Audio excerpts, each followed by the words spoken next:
Well, hello everybody. It's almost about time. You are hearing a very nice song of our friend Bob Sima, also Paco. Some of you know him. And that song was Medication. No, meditation is the medication. It's a really nice idea. Well, welcome everybody. Welcome to our Lineage talk. If you have been with us before, you know that our workshops are normally a lot more interactive than what this is going to be. In this case, we are not going to have voice or video interaction with the viewers. It's going to be just Juan and me talking. And so if you are used to the Zoom meetings, don't worry if you cannot turn on your mics or cameras because it is supposed to be like that today. So we are going to make it in that way to don't have any interference by mistake. And we have a good number of people now. And that's the reason why we cannot make it fully interactive because we are too many for that. I really want to thank you for the attention. Juan and I, we are very pleased to share this topic, which is so important for us, and with the life is becoming even more and more important with the time. And well, thanks again. I see so many friends here and so many new people too. Welcome everybody. I'm just making a little time because it's just the time, and I want to give the possibility for people to sign. People is signing very fast, and here we are. Our presentation is going to last for more or less a couple of hours. We plan for that. If we have the time, we will open the possibility to answer some questions. If you have some questions during the process, you can just type them down and we are going to be able to see them. And if possible, we are going to answer all the questions we can.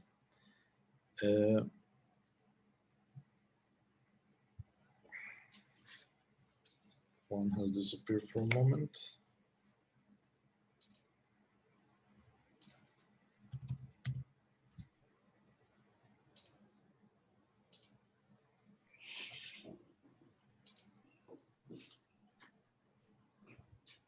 There you are. I'm sorry.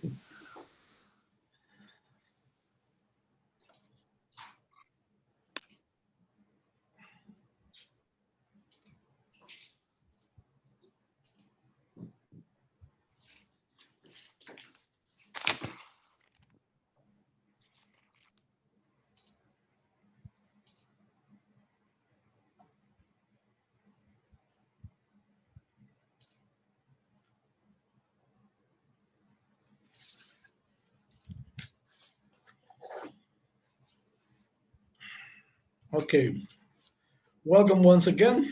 Now it's time to start. Probably more people will come later, but we can start now. I will start sharing my presentation so you can see it.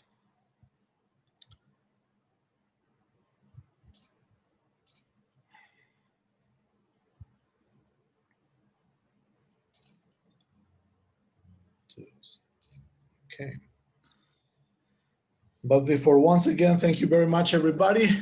The topic of today is the Carol lineage, a lineage that it's been for a long time very close to us, very important for us. And here we are to share a little bit what we know about it and our experiences about it.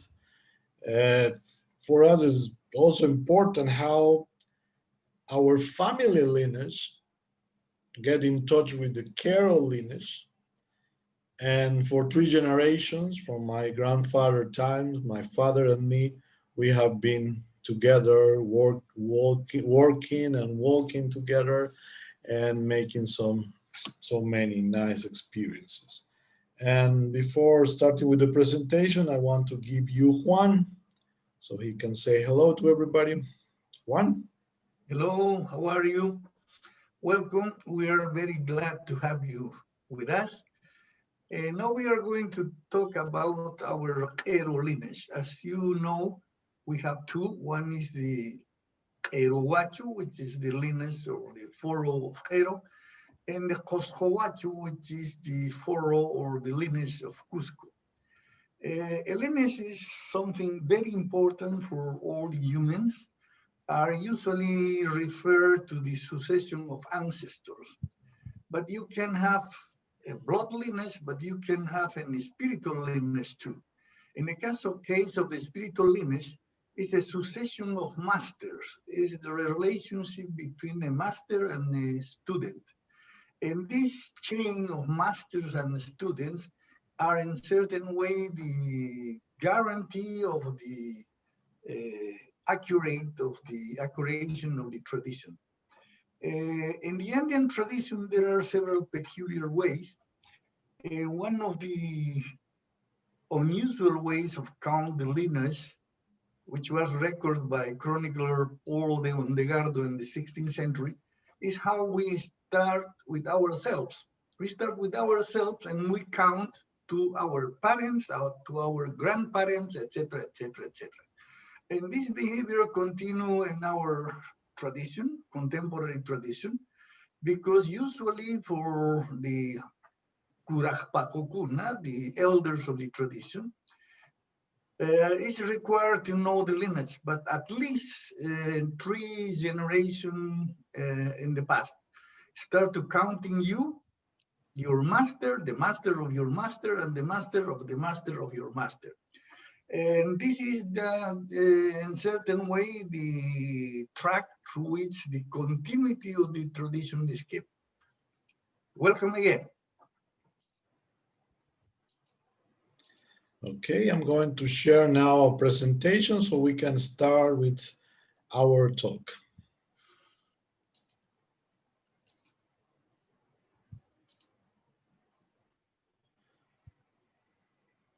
As Juan mentioned before, in the Inca tradition, Huacho is how we call the lineage, and it means pharaoh. As the Incas were an agrarian society, the metaphors that are used in the tradition are all related with agriculture and farmer and nature. Okay, this is not a lineage of warriors. Of course, they were warriors in the Inca times, but the spiritual lineage is not the lineage of warriors. So the elders of the tradition are called Paco. A Paco is somebody who was trained in the tradition formally and initiated and knows rituals and exercises and the knowledge and the ways of the tradition. And the idea behind it is that you follow the pharaoh that your master did before. So you are going to follow the steps of your master and you are going to do the things in the way that your master used to do it. Follow the path of your master, taking care of the seeds. Okay, we have this metaphor of the seed, the Inca seat or the Koya seat, in the case of being male or female. And the idea is that the seed contains all the human potential. And the tradition is about cultivating and developing those seeds. The seed that each human being comes and carries through life, which has all the potential, everything that a human being can develop during the life is already contained in the seed. And the work of our life is to manifest those qualities and to express the qualities that are in our seed. But they are in our seed from the first day of our life.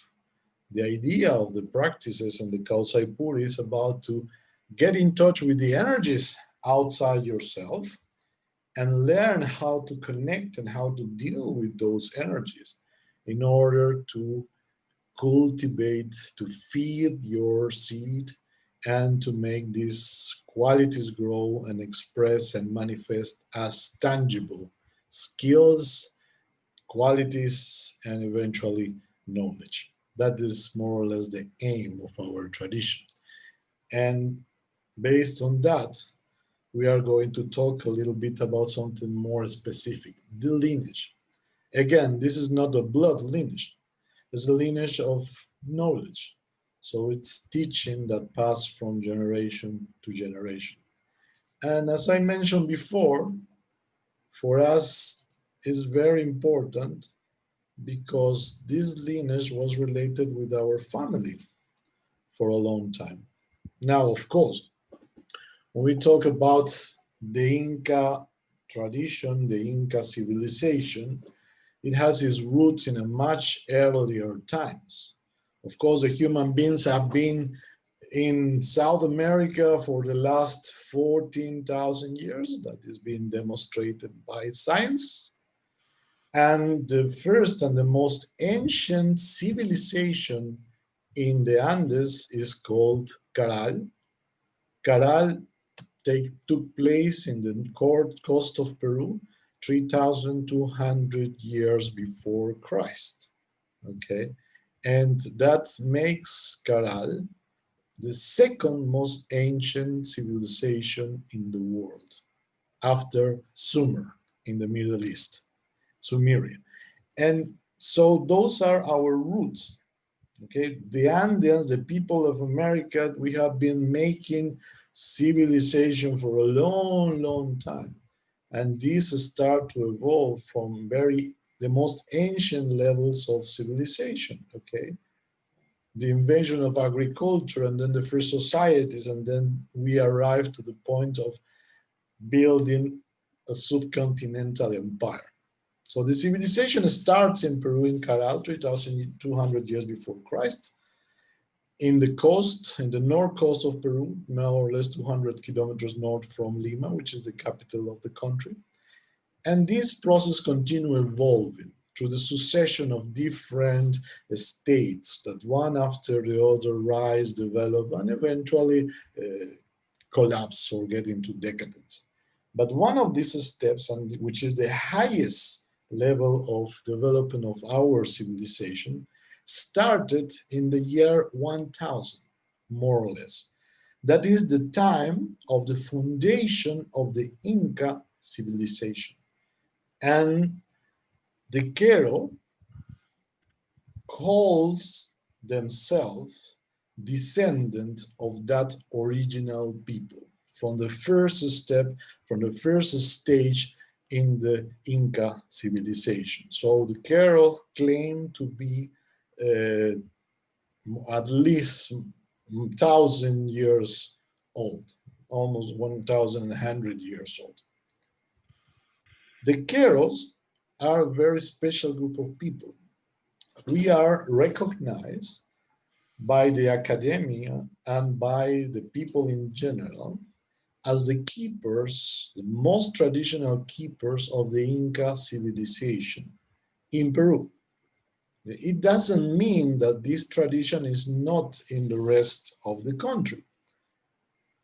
You can find the most important elements of this tradition spread out through all the country. Not only that, those cultural elements and religious elements can be found in all the area that comprehends actual Colombia, Ecuador, Peru, Bolivia, the north of Argentina, and the north of Chile.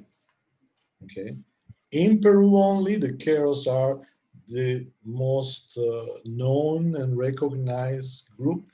Okay, but not the only, as I say. You can find an equivalent group of people to them in Ecuador. They are called the Otavalos people. And in Bolivia, the Kayawaya, exactly in the same way. They are the most important keepers of the ancient tradition in the three countries, Peru, Ecuador, and Bolivia, which were in the core of what eventually become the Inca Empire. Which are those factors that let us know that they are all connected? The first one is the cosmovision, the way the people appreciates the cosmos, how we describe and understand our reality. And it is as follows. We understand that the causa y pacha, the universe, as it's called by in Quechua, is made by three different levels. Hanak Pacha, the upper world, Kai Pacha, this world where we live our daily life, and Uhu Pacha, the underworld or inner world. This way of seeing the cosmos through these three levels is common to all this space. It's not an exclusive characteristic of the Keros or the Otavalos or the Kayawayas, but it's general. Everybody in this area sees the things, the reality in that way. Another very important factor that is common to all this space is the making of apachita. Apachita is a ritual. Apachita means to carry. Apachita is the ritual of making little piles of stones, like offerings, that have been empowered by different kinds of rituals in different ways. But basically, those little towers, the little piles or ritual altars are a ritual dedicated to Pachamama, to the cosmic mother and the support of the universe. So these two factors, the cosmovision of Hanak Pacha, Kai Pacha, and Uhu Pacha, and the Apachita ritual dedicated to Pachamama are some of the two most important factors that makes you see how this tradition is still alive in all these areas. And of course, these belong to the Keros and the Otavalos and the Kayawais. Now, something that we want to share with you is how our family lineage get in touch with the Kero people. And this happened in 1949. My grandfather, Oscar Nunez del Prado, was an anthropologist, and he was part of the first generation of anthropologists, professional anthropologists that was educated in the country.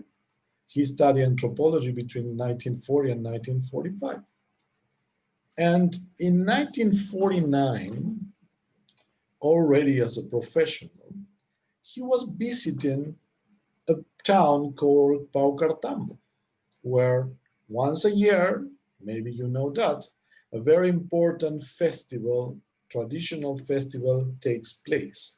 It's the festival of the Virgin of Paucartambo, the Virgin of Carmen. And this festival is attended and followed by pilgrims that come from different places of the country and is, of course, very well known.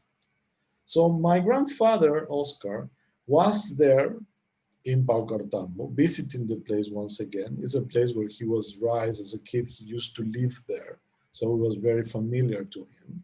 And there in the festival, he saw a group of people. Under his anthropologist trained eye, he realized that this group of people have something particular, something interesting. So he approached them and introduced himself. And he asked them who they were. And they were very open and very welcoming. The Kero people is so kind and generous. If you know some of them, you will immediately see how is the way to relate with a Kero person. So when he introduced himself to them, they were very welcome and they were very open and they say, well, we are the Kero. And we live not far away from here. Well, those times it was still 3 journeys of walking or by horse to reach the Cairo place from Paucartambo, but it was not so far. And they say we live there in this area, and we are the Cairo, and we are a group of people, and we are the descendants of Incari, the founder of the Incan part. So he found out that they were very special people. They were speaking a very refined quality of Quechua, the traditional language of the Incas, a very high quality Quechua, and they were wearing some very particular textiles. And the textiles, maybe you know the Misha, this is my ritual bundle. This is a Quero textile, okay, and it has one of the most important symbols of the Quero tradition. So they were wearing their ponchos and they were wearing their dresses, and my grandfather recognized those dresses because uh, those were like the dresses that were worn by the Inca nobility back in the 16th century. And the kind of textiles and the style of the dress were like the one that the Inca nobility used to wear back in the 16th century, the kind of pieces that you will find in a museum still today. But they were wearing them, they were their clothes. They were in the most beautiful, fancy clothes because they were in a traditional festival, and they were with that.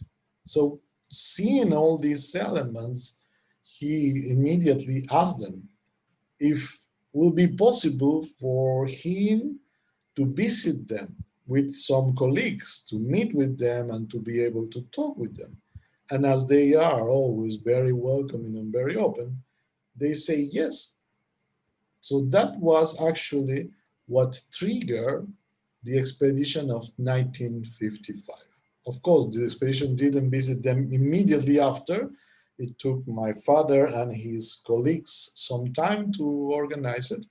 But eventually in 1955, the famous expedition to Cairo went to visit them. Some of the most important people who was with my grandfather in that expedition were Mario Escobar Moscoso, a geographer, Efraín Morote Best, Manuel Chávez Bayón, Josafat Roel, Luis Barreda Murillo, Demetrio Roca, Malcolm Burke, Demetrio Tupac Yupanqui.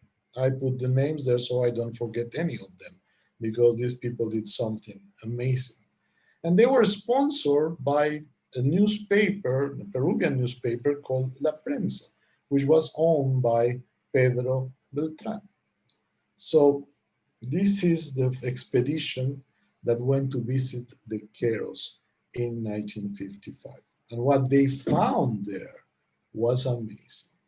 So they were not only saying that they were the descendants of Incari, but they were able to prove it with all the knowledge and skills they have about the tradition. So they were able to make those textiles that I mentioned before. They were using quipus, which are not records that were used in the Inca times to keep track and record of all the statistics of the Inca Empire. So those are not records that they work more or less like an abacus, if you know it. But and that's how the Incas keep track of their stock and their life, everything they own, and population to be able to make the royal redistribution in the Inca times. So the Queros were able to make the quipus. They were making those textiles. They were speaking this very, very fine quality of Quechua.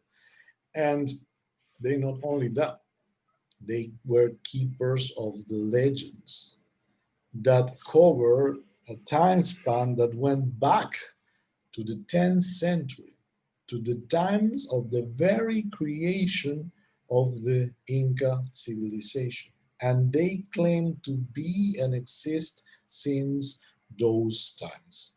Well, they say that they were descendants of Incari, the first Inca, historical Inca, and they have all the traditions and all the legends and all the religious aspects of the Inca tradition that we are going to talk a little bit more in deep later. So this was the first contact. And because of their founding, after that, my father decided that it was not possible that the Queros were living still in an hacienda. An hacienda is a system that it is like a feudal system that remain. It's like the feudal system that was in Europe until the 16th, 17th century.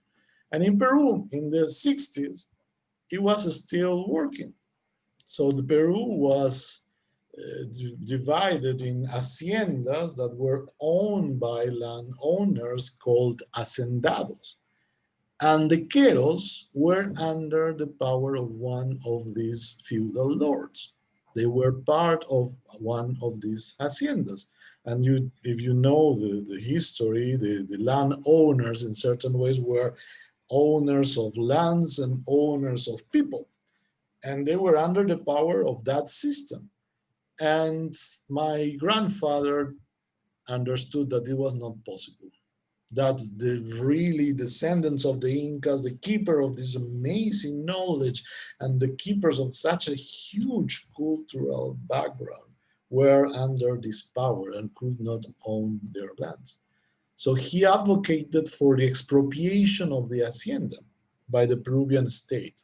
During the next years after the expedition, Oscar and of course some important people in Peru, intellectuals and people who was about the culture, uh, managed to convince the Peruvian state to buy this hacienda and pay it to the owner and give the property of the lands to these people.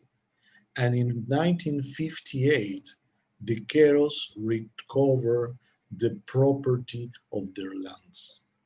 That's how big is our relationship with the Queros, our family relationship with the Queros. It is important to know that when this happened, because it was in 1958, if you know a little bit of the Peruvian history, this hacienda, this institution, was finally revoked and finished in 1968. That was 10 years after.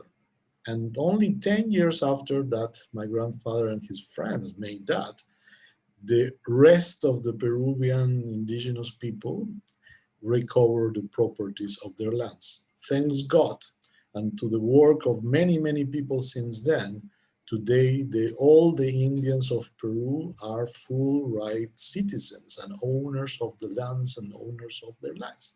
But that's how it started.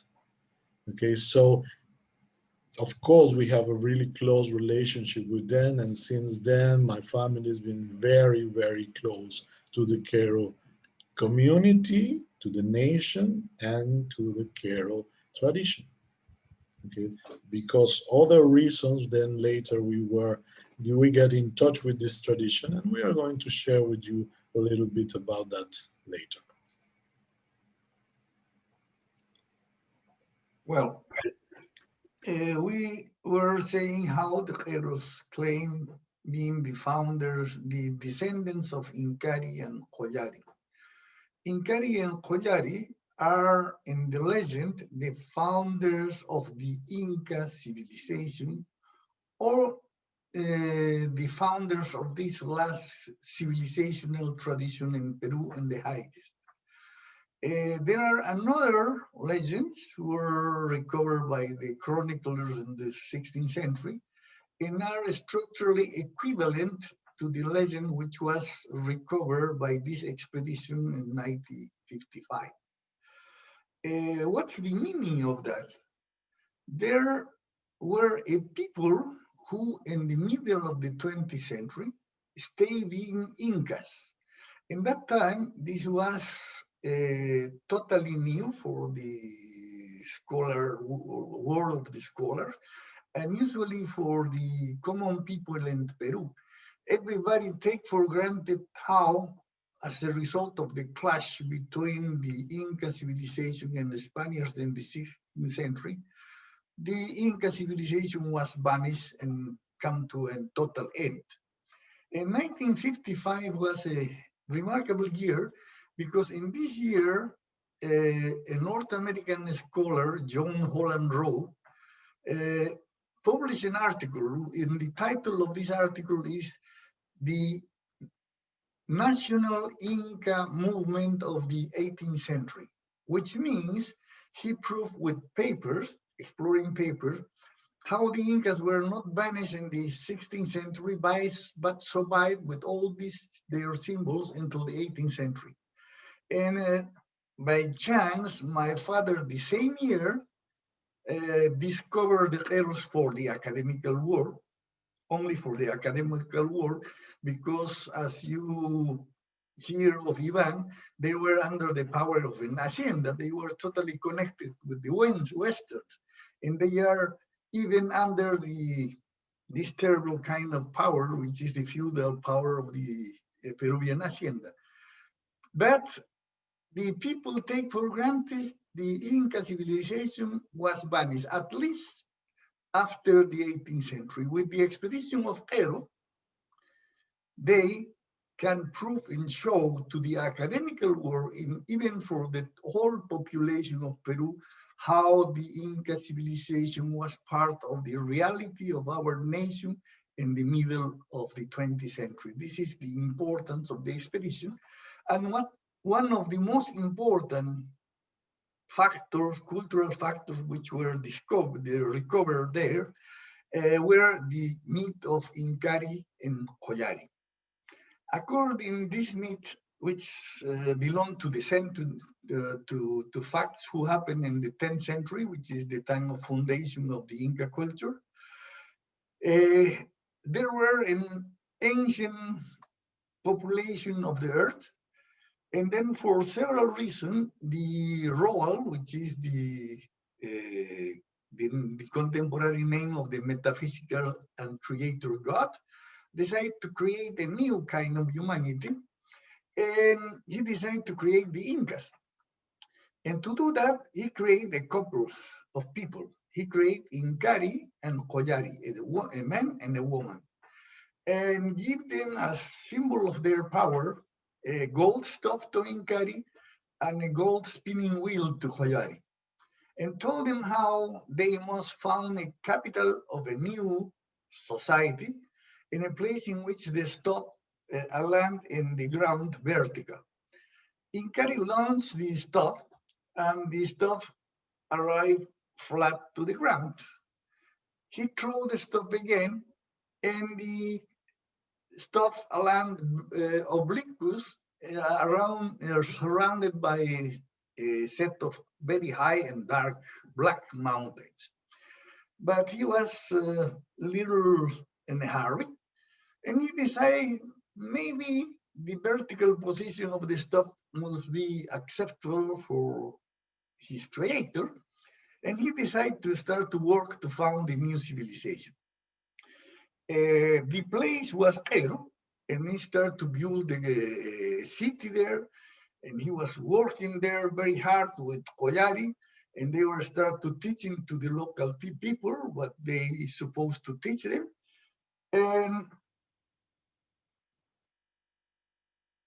But they were not following the advice of the Royal, and the Royal was not so happy with that. Then he allowed the old people who were seeing Incari very envious because they were taking their place in the earth. And these people went to the top of the mountains and throw big rocks with the intention of killing Incari and Collari. They get totally afraid and escape and return back to the area of the Titicaca Lake. And with the the peaceful environment of this area, they were able to meditate.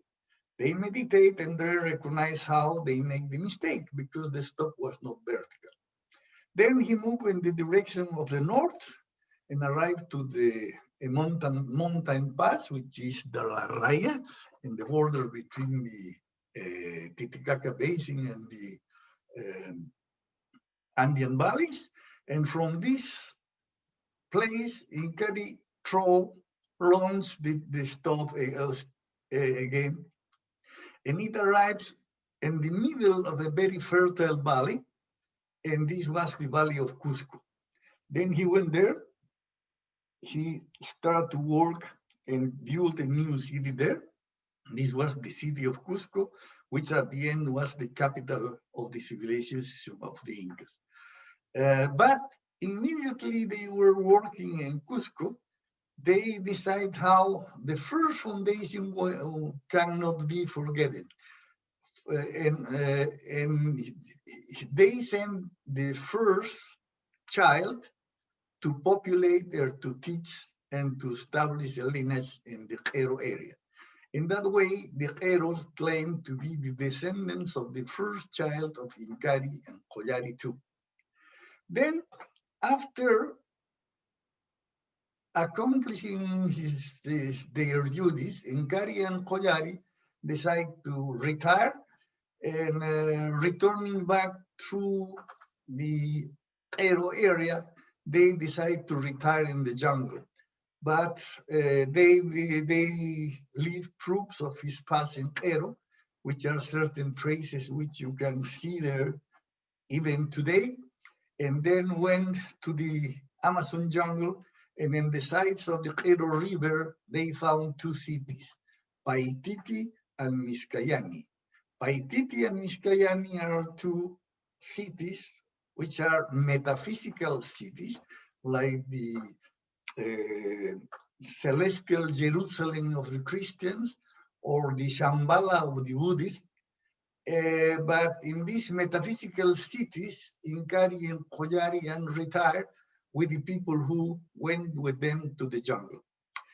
Some people can see that metaphysical cities in dreams or in visions, and eventually some can arrive to these places and have a connection with Paititi, which is the male city, and Miskayani, the female city.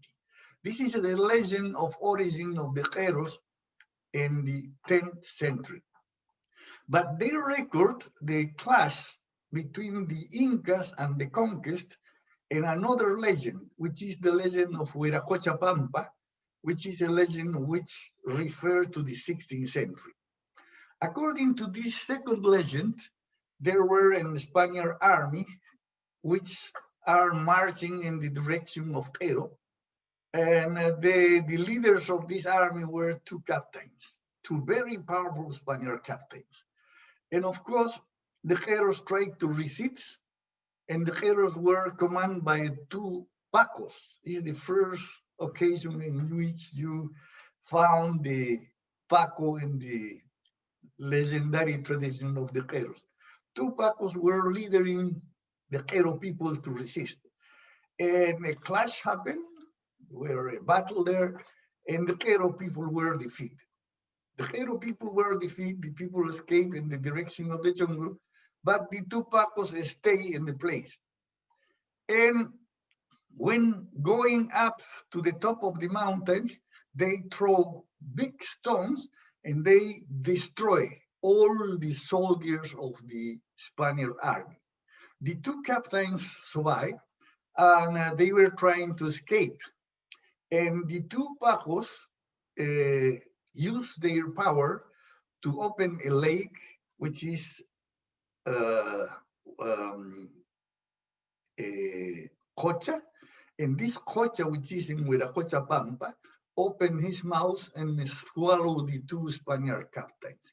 And because of that, the Qairos were in connection with the Spaniards for the 16th century, but were not under the cultural power of them, because his culture, through these two Pacos, defeat and stop the advance of the European culture in the place.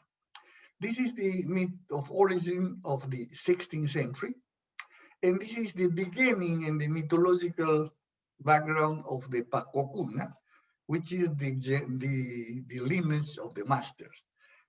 In this lineage of master, the Jeros usually make a difference between Alto Misayo and Pampa Misayo. These are two words which create a lot of confusion in the people who are not so familiar with the tradition.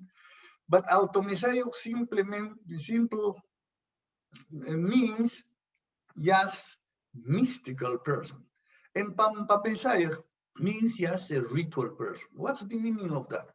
Of course, both Alto Misayo and Pampa Misayo have to work with rituals, with techniques, with trainings to develop yourself.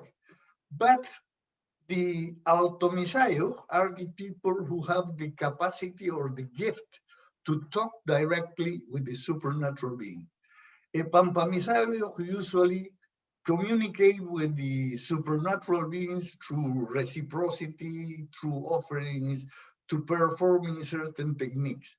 The Alto Misayo do that, but have the gift to say, for some reason we don't know, of being capable to listen and being capable to speak directly with the supernatural beings.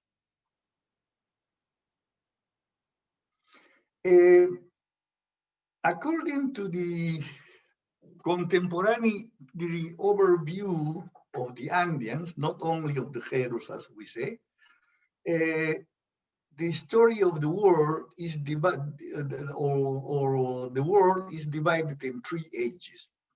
In the ancient times, the Incas already has a system of 3 ages.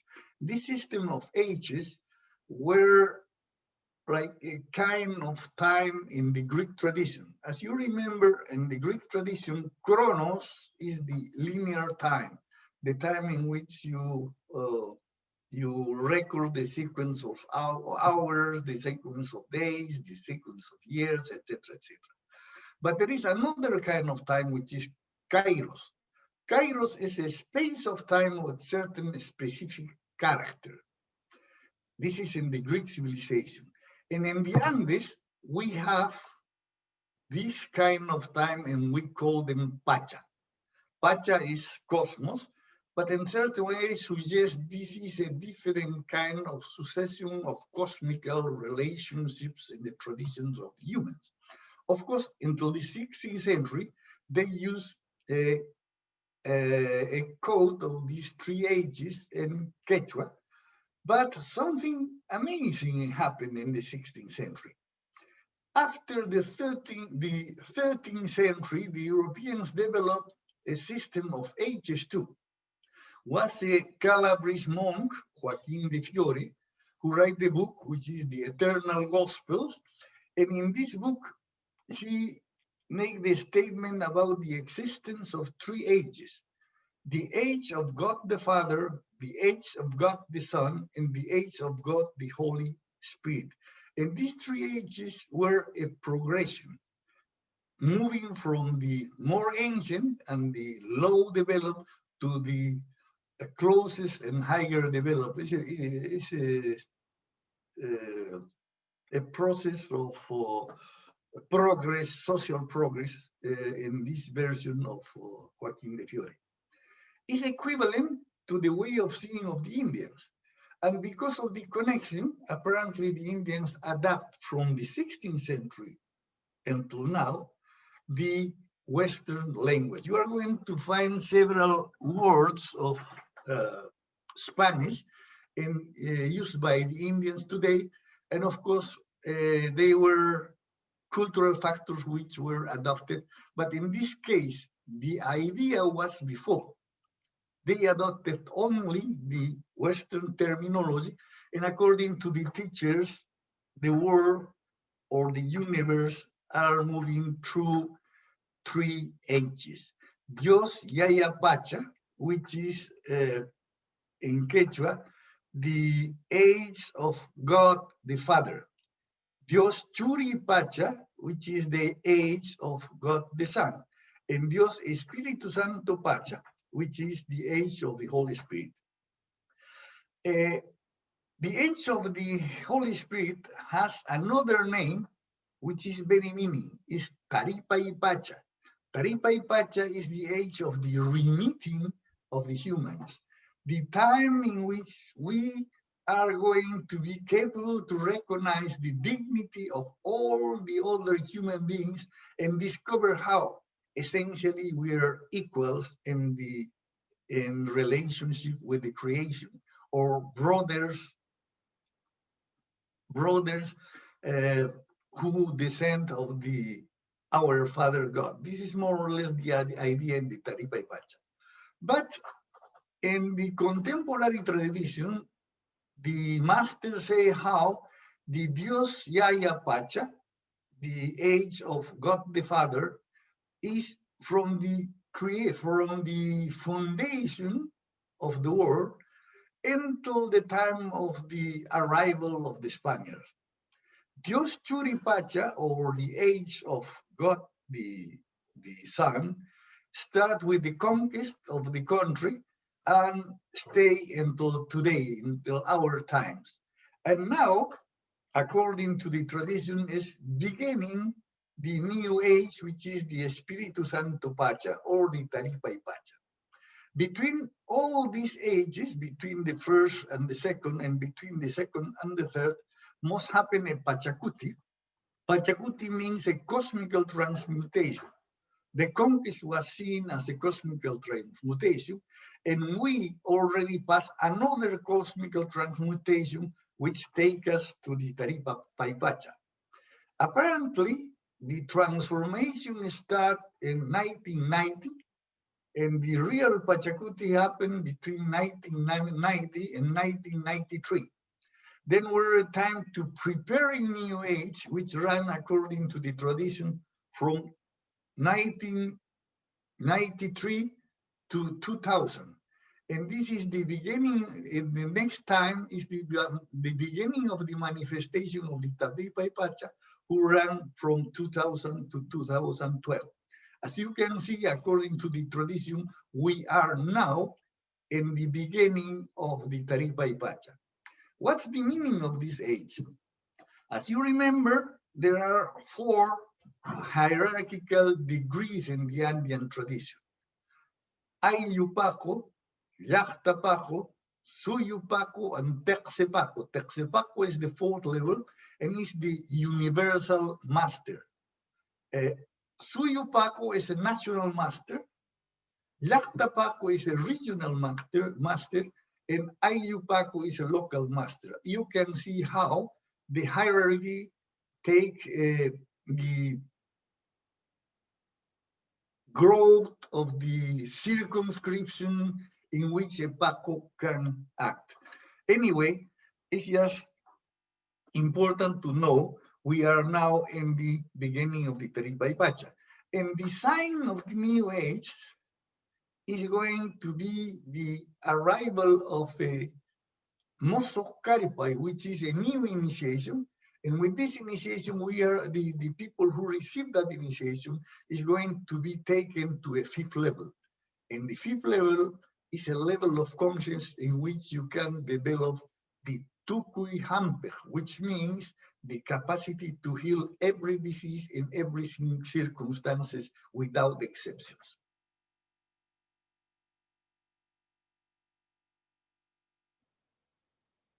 How I'm speaking now about me and Ivan, because we speak about the connection of my father with the Carolinas, the expedition, etc., etc.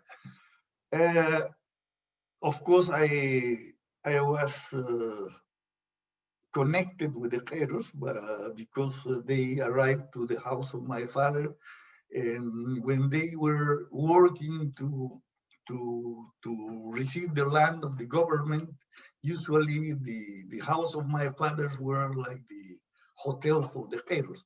Every time they come to the city, they have a place in the house of my father to be there. And I have a familiar friendship with them, but I never went to Quero. I never went to Quero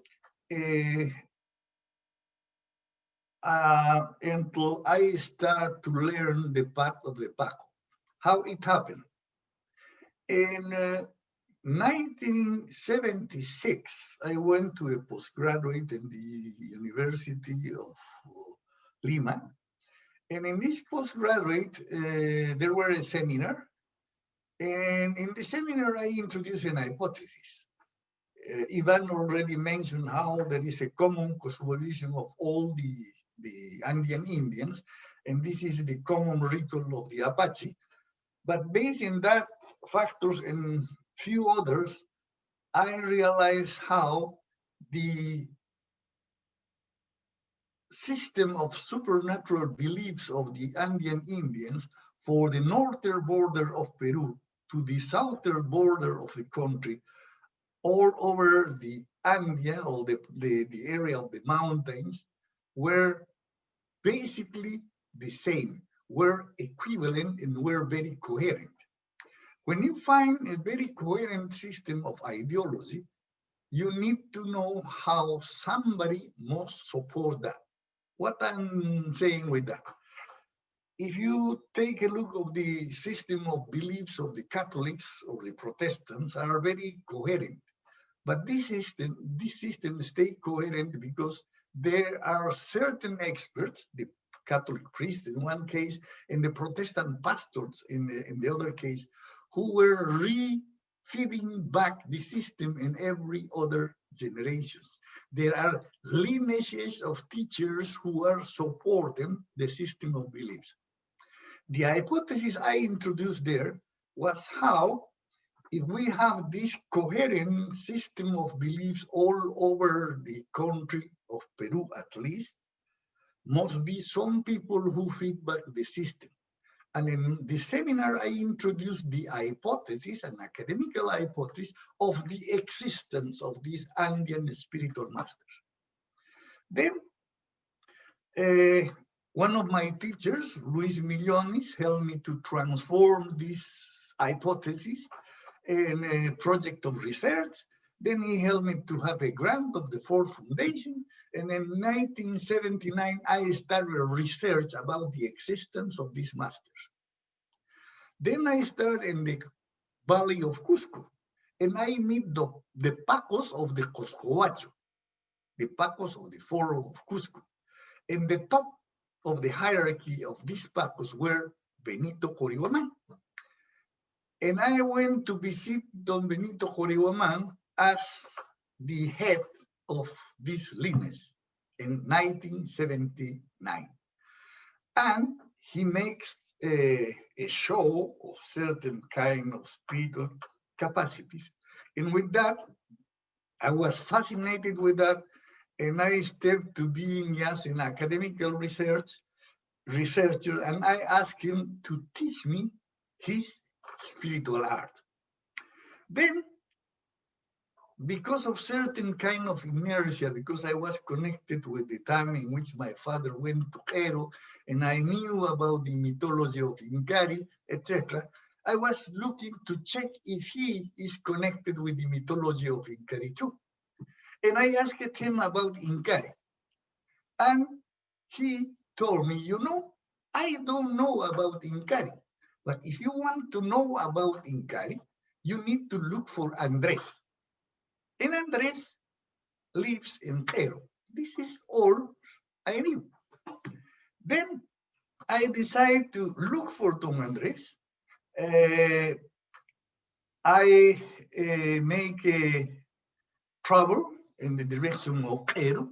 In that time, I was traveling with Thomas Müller, who was a very young German anthropologist in that time.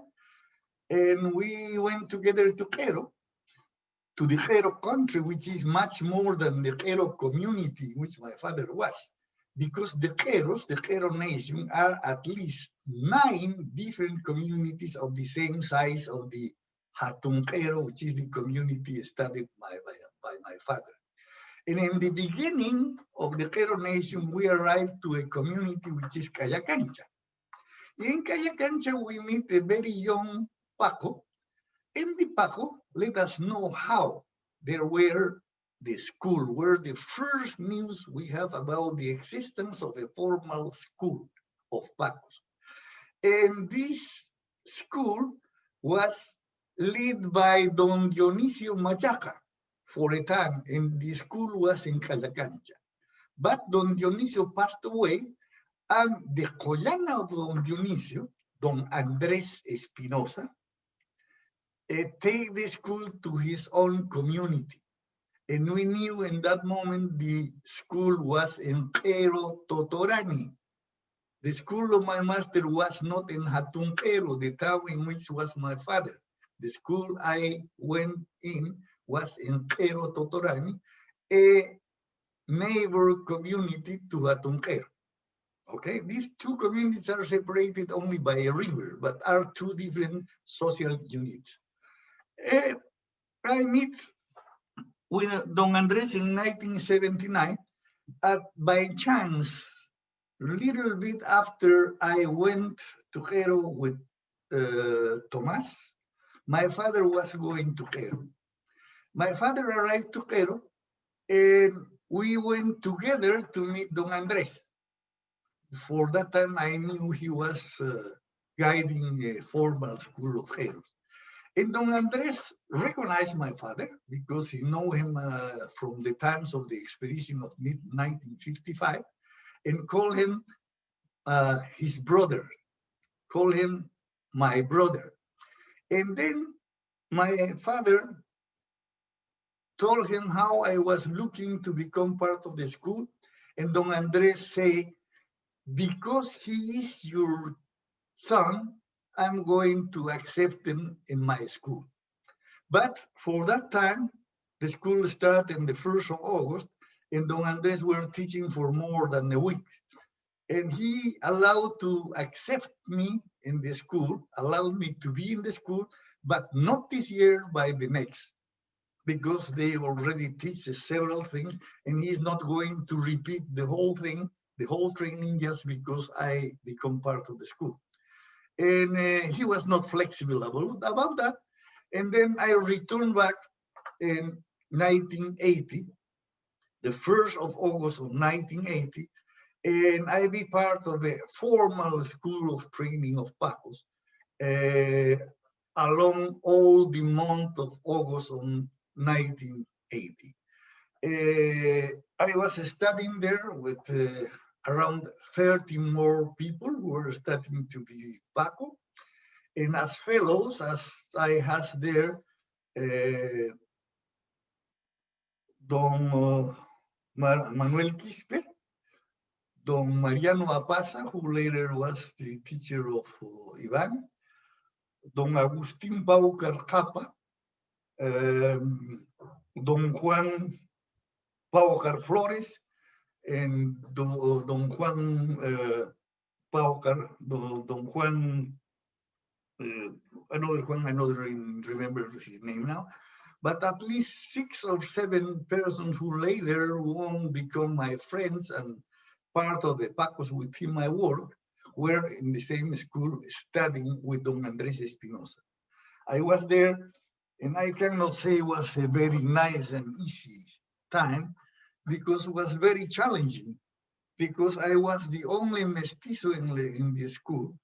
And in a certain way, there are certain rivalry between Indians and mestizos in the country related with the historical process of the society.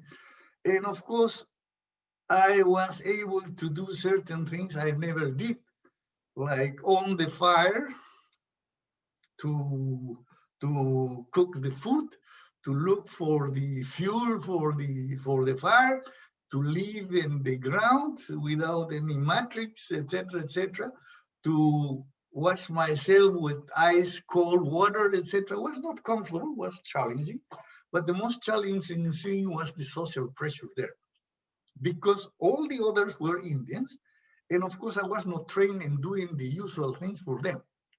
Once, in one occasion, to give you an example, I owned the fire of the host to cook the dinner, And what I did is just to create a lot of smoke and no fire. And of course, I did something silly for them, things children is capable to do in the Cairo society.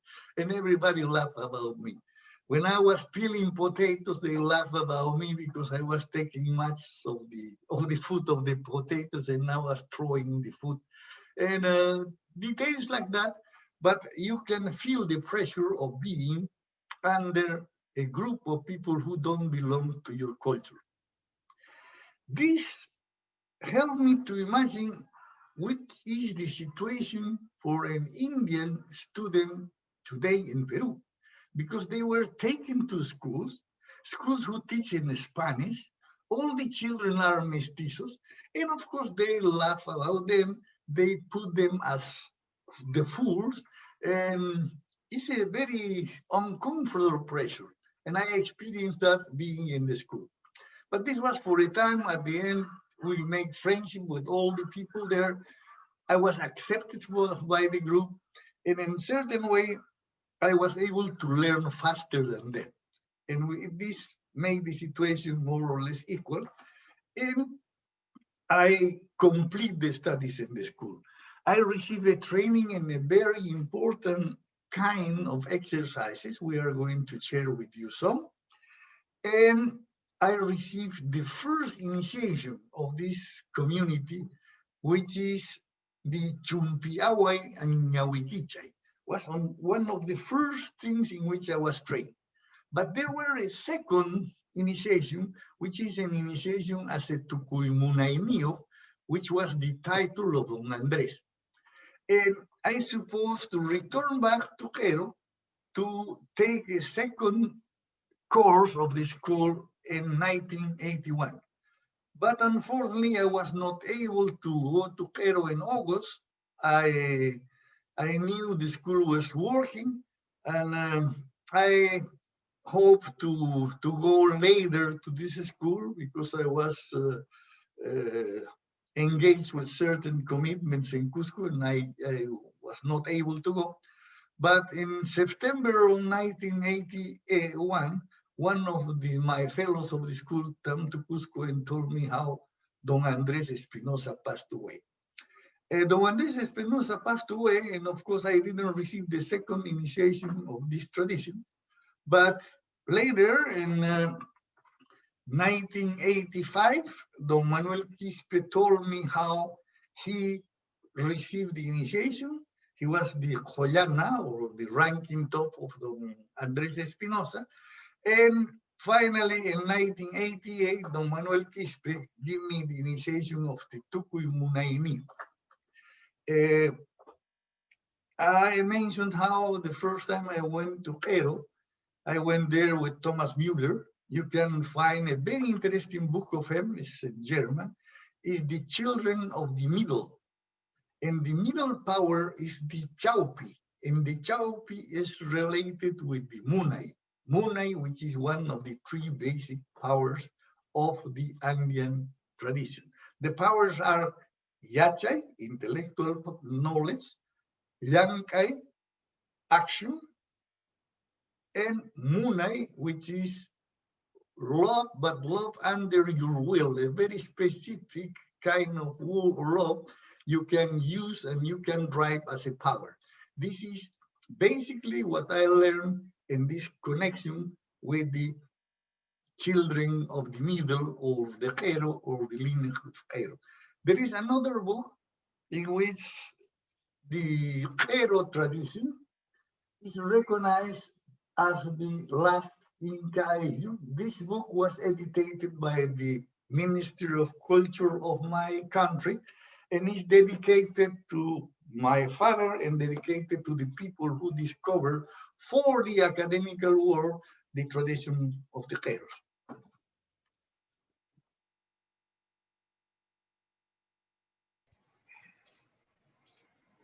As you see, the Keros were never really isolated.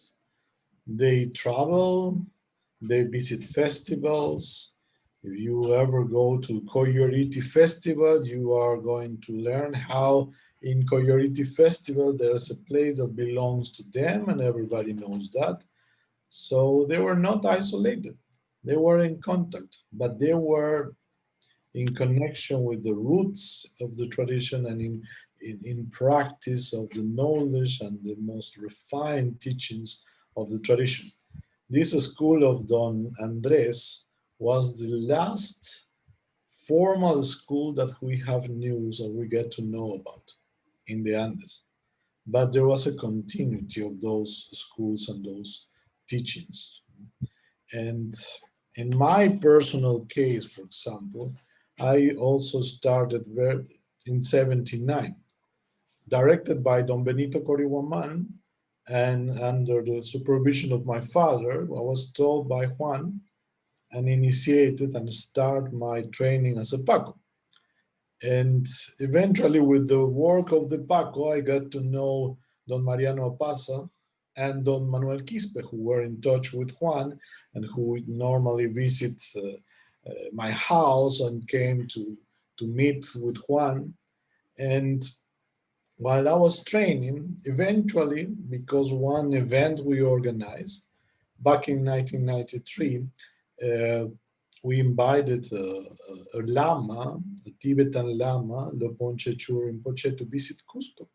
And this lama came to Cusco with the intention to meet the traditional masters of the Inca knowledge and Inca spirituality. And as we have very good friends in the Quero community, we invited Don Mariano Apaza and his assistant to come to Cusco to meet that important person. And during the time we spent in Cusco in that ceremony and in that ritual, I received my first initiation in the Quero tradition.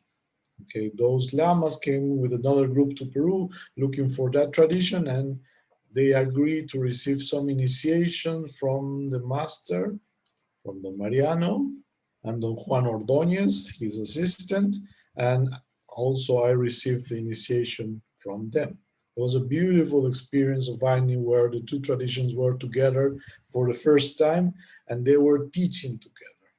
It was something very impressive, and for me, a very, very big step in my work with the tradition, because the tradition, as many of you know, encourages you to look for the wisdom of other traditions and to learn from other traditions, especially when you arrive to the fourth level of the training. And the teaching of Don Mariano was exactly about that.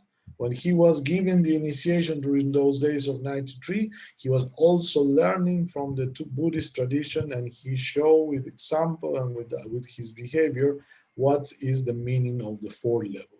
So that started for me personally a long relationship with Don Mariano. As you heard from Juan before, Don Mariano was also a student of Don Andres Espinosa back in 1979 and 80 in the school of Quero. So he was keeper of the teachings of Don Andres and the teachings of this lineage. And then we started to work together, and my relationship with Don Mariano was a very long time of training. I started to learn from him in 1993. And then, as we were already organizing groups in Cusco of people who came to receive initiations, Don Mariano will regularly come to Cusco and travel with us and travel with our groups and give initiations and give teachings. So we keep working in that way for several years. Even Don Mariano traveled to give teachings abroad. Back in 2003, for example, Don Mariano opened the first World Paco meeting that we organized in the city of Grado in Italy, next to Venice, and he was teaching there. And he was really a powerful master of the Aini and the Mune. Being a very strong person and a very clear person, he has this kind of soft and kind ways and a beautiful way to teach. So I have this long relationship with Don Mariano, who was my Quero master, until when he passed away in 2006. So I worked with him for 13 years. Probably Don Mariano was the one who should become the cura Jacúyej of Quero in the next step, but suddenly he died too early. Okay, Don Manuel Quispe, Don Andres Espinosa, and the teachers before, we're going to talk about their names a little bit later. From in each generation, the most important Paco of the Quero nation is named and recognized by the group, by the nation as the Cura Acuye, which makes him the most important Paco. And normally, but it is one or two people who receive that title. Okay, it's of course a four-level knowledge, but in the practice of the four level, you can be named by your people the Cura Jacúyej. And that was the case of Don Manuel Quispe and Don Andres. They were the Cura Jacúyej of Quero, the main Paco. And it didn't change with the time. In those times, the old times, there were one or two people. Today, there are still one or two people who receive that title. Not every Paco becomes Cura Jacúyej, but only the ones who are the most powerful ones, the most knowledgeable ones, and by consensus, they are recognized by their community as main teacher. Big coincidence with Lopon Chechu, our Lama who came from to visit in 93, because he was called the Rinpoche, which means the jewel for his people. Lopon Chechu Rinpoche, who came in 93, was a Rinpoche because for his dignity, he's recognized as a jewel for his people. And a big coincidence. In our tradition, there's something like that. We called our best Pacos, our best teachers, the Cura Acuye.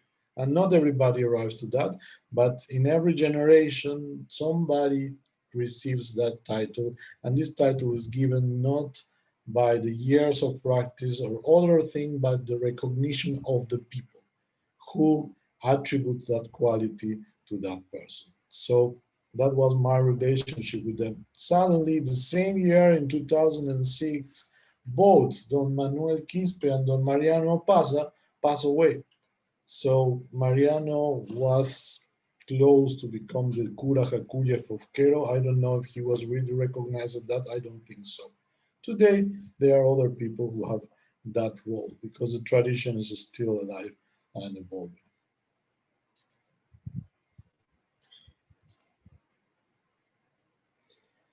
We decide to mention some of them to you.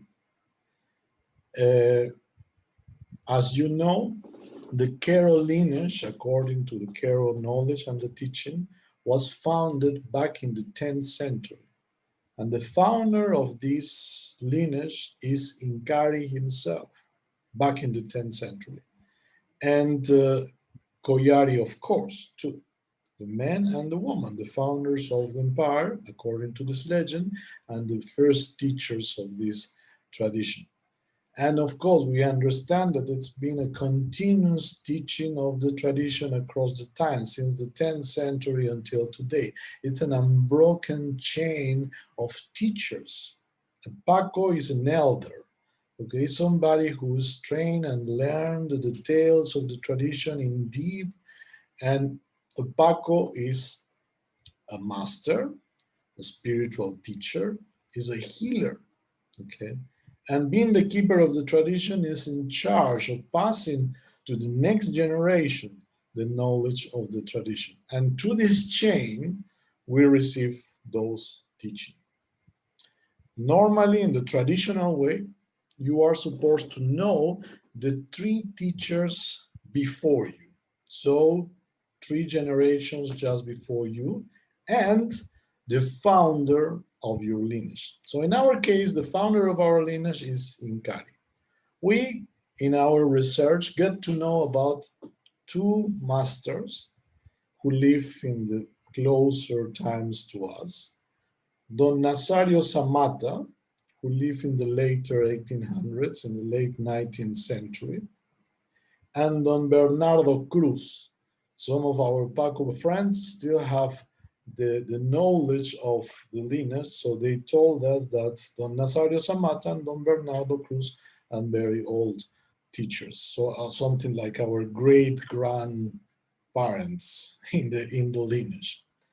In our case, we were told by Don Andres about the two teachers just before him. Okay, and Don Garavilo Quispe is a teacher who, in the words of Don Andres Espinosa, was teaching, and he was a fifth level master. According to the tradition, the fifth level is the kind of person who is able to heal, is the total healer or the perfect healer.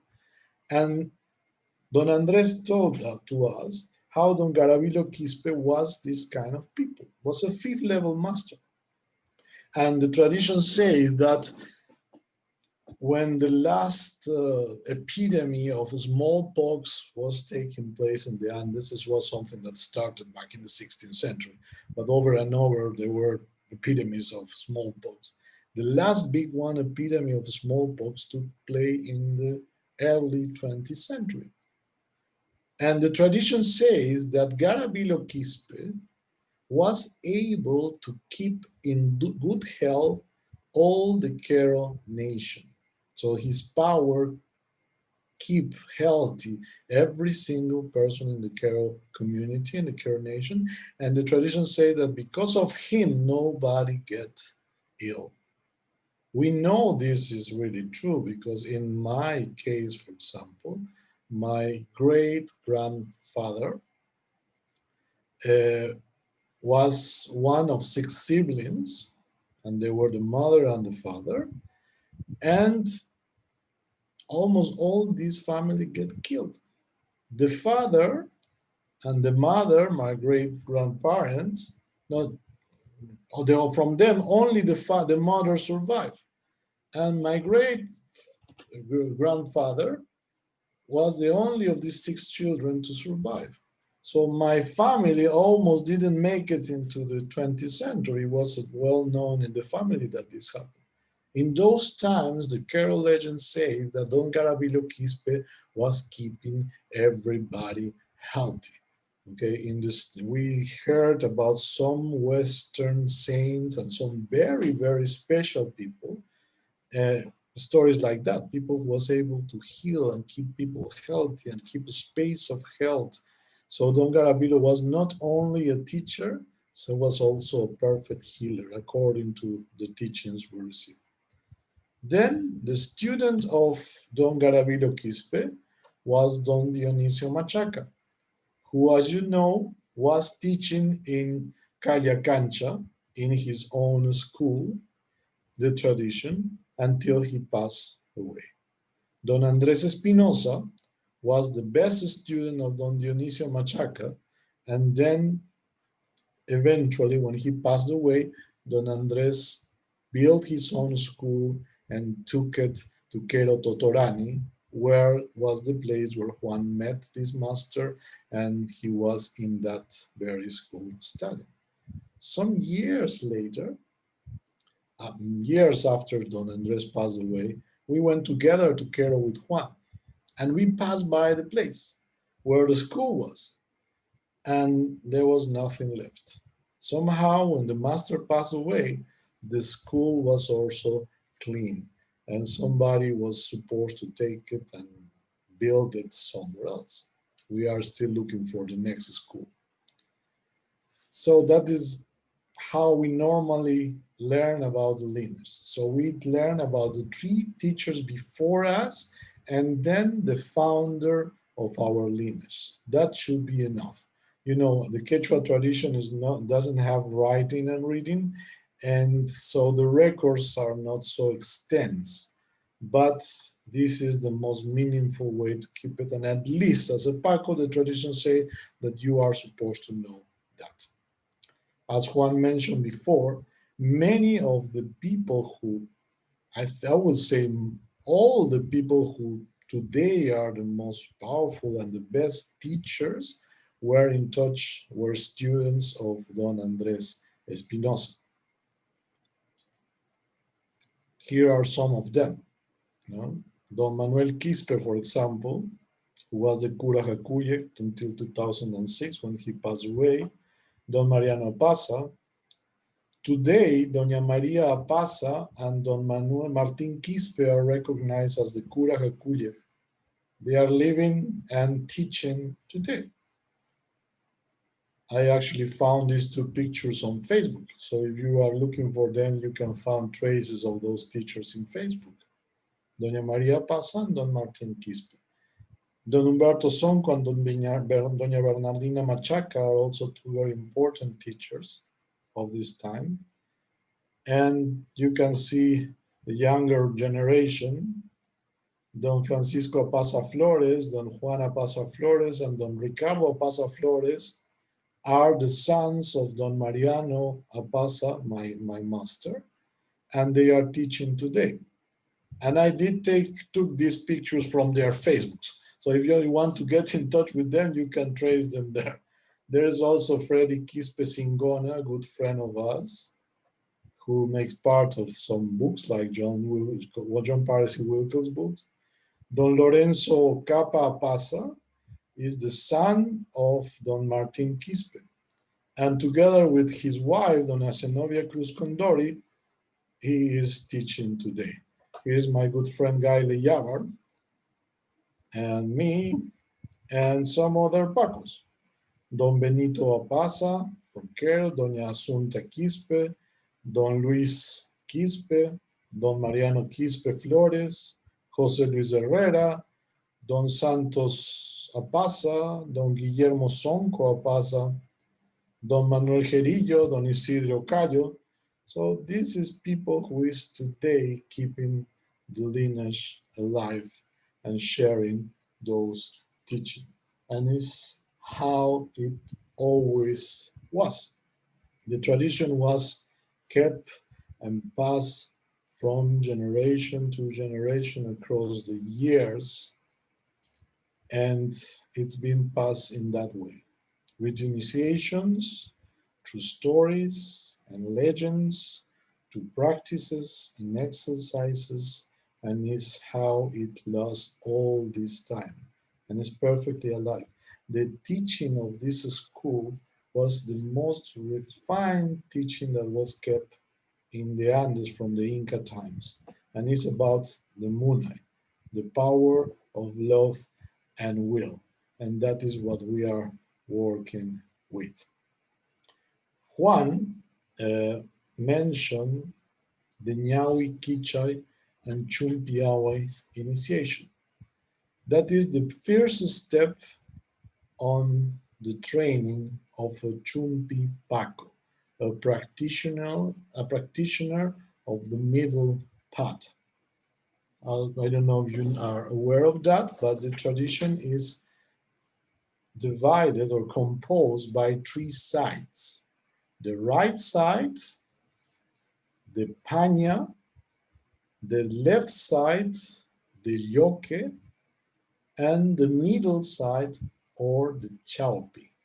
And the Chaupi, the middle, the children of the middle, as the title of the book of our friend Mueller, Thomas Mueller, are the teachings of this school and are the teachings of this lineage.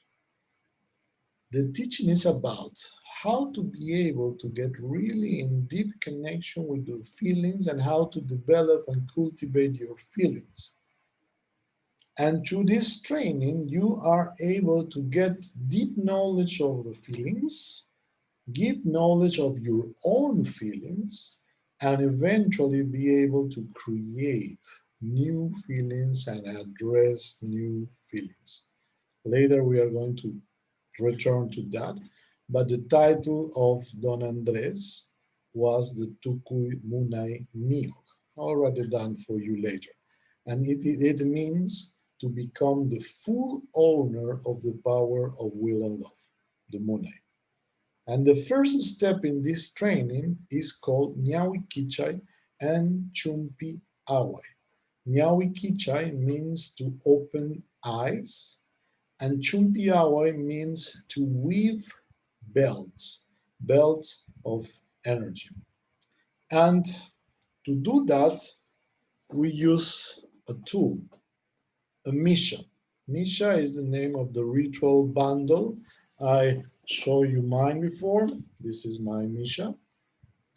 But there's a special Misha. I actually have two. But what I just showed you is the right Misha. And what is in the picture is my left side Misha, the Yoke Misha. And it's composed only by 5 kuya or muyu kuya. You can tell that those are the chumpiawai kuya, the power object to weave the belts, because chumpiawai, it means to weave belts, okay? Those are the elements of the Yokemisha. They are 5 and only 5. And the Yokemisha is built only by these 5 objects. So with my Misha on the left side and the Muyukuya, I don't put other things together. It is just that. And it's very specific. It's used to make the ritual of Nyawikichwa, opening of the eyes, and Chumpiawai, weaving of the belt. And those kuyas are different and they have names. The first one is Chuya. Chuya means single, or according to the tradition, the one who is not yet connected, related. As you know, the main principle of the tradition is the aine, the reciprocity. So when you say Chuya, single, according to the tradition, it has the meaning of lacking something. Something is missing in you, you are not ready yet. A human being is a full human being when he's in relationship with other people, okay? The single person doesn't make any sense for us. You need to relate with other people. You start to relate with your family, and then you relate with your society. And as you heard from Juan, you are going to develop yourself across levels while your relationship with groups of people become larger and larger when you relate with larger and larger groups of people. So the chuya, the singles, like a starting point. But to develop, you need to relate and you need to connect. Okay? The second one, Yanantin, talks already about this connection. Yanantin means a complementary unit made of 2 factors. Okay? Can be right or left, doesn't matter. But Yanantin is the union of 2 factors. It's a new unit that was made out of 2, already in relationship. Tin in Quechua means within, okay, fused, integrated. So it's an integration of 2. You maybe can translate Yanantin as a duet, if you talk in musical terms, okay, in harmony, united, allied, okay, as one, 2 as 1, Yanantin. The third kuya is Kinsantin. Quinza is 3 in Quechua, and Quinsantin is the union of 3 factors. Again, they are rising in complexity, they are rising in the quality of energy. The fourth one is Tawantin. Tawa means 4, and Tawantin is the union of 4. As you know for sure, the Inca Empire was called Tawantinsuyo, and it was the integration of 4 nations. Suyu is nation. Tawantinsuyu was made, how the Inca Empire was made. It was made based on 4 different identities in 4 different nations. So for the Inca mind, every time that something arrives to maturity, which is complete, it has to be structured as a Tawantin. It's the completeness for us. Okay, you see how the complexity rises, but we arrive to the Tawantin, and the Tawantin is the symbol of the total integration and the unity, right? Then after that, Piscantin, okay, is 5 points united. Okay, it's the union of 5. And the number 5 in the tradition is related with the idea of transcendence. So once you have developed and built a deep connection with certain level of reality, you may transcend. You may go further. But first you need to integrate the Tawantin. And peace canting is related with that. In some of the most traditional funerals, there is a game that is played in funerals that is called Piskai. And it's a game with dice of 5 faces. And when you play with those dice, the idea is that when people pass away, let's say the gates to the Hanakpacha, the doors of the Hanakpacha open. And if you make the intention with the playing of the Piskai, you can have a glimpse of what life after life is. So it's the meaning of transcendence is so deep as the transcendence between this life and the Hanakpacha, the next possible level for the human existence. And that is the sequence of the stones. It was like that when my grandfather connected with the carols. It was like that when Juan connected with the carols, and it's been like that when I learned from my teachers in carol too. In the actual days, you can find in the market bigger number of points with bigger numbers of kuyas, but the traditional Misha has only 5.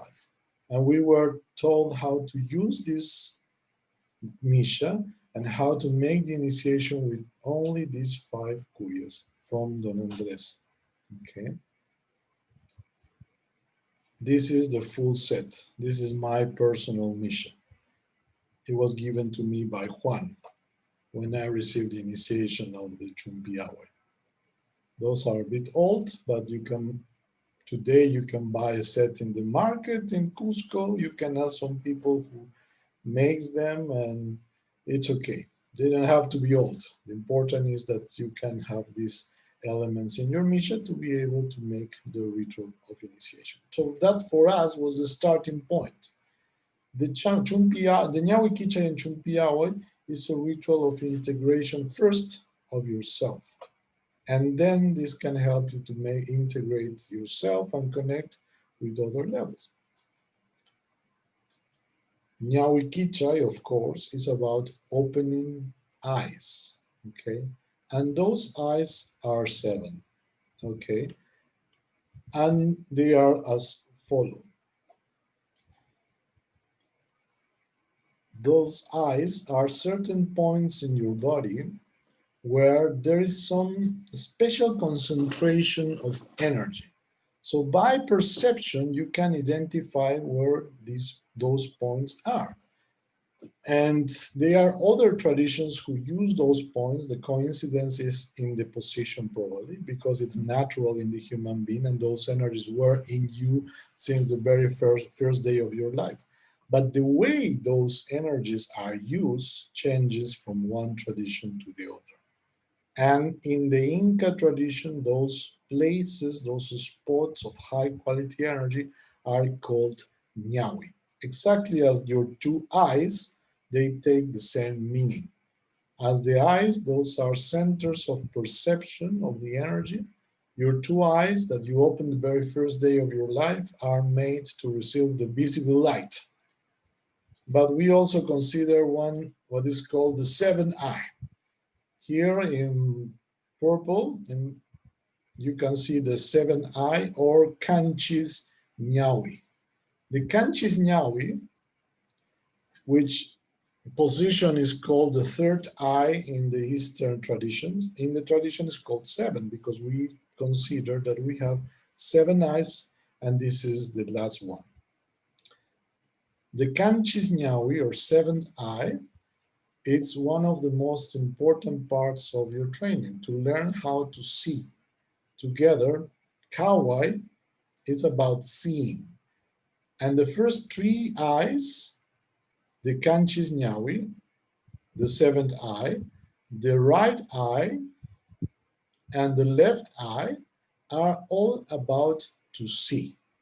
In the previous workshop, we elaborate a lot on that, but basically the Kawai is the capacity of the human being to see the reality as the reality is.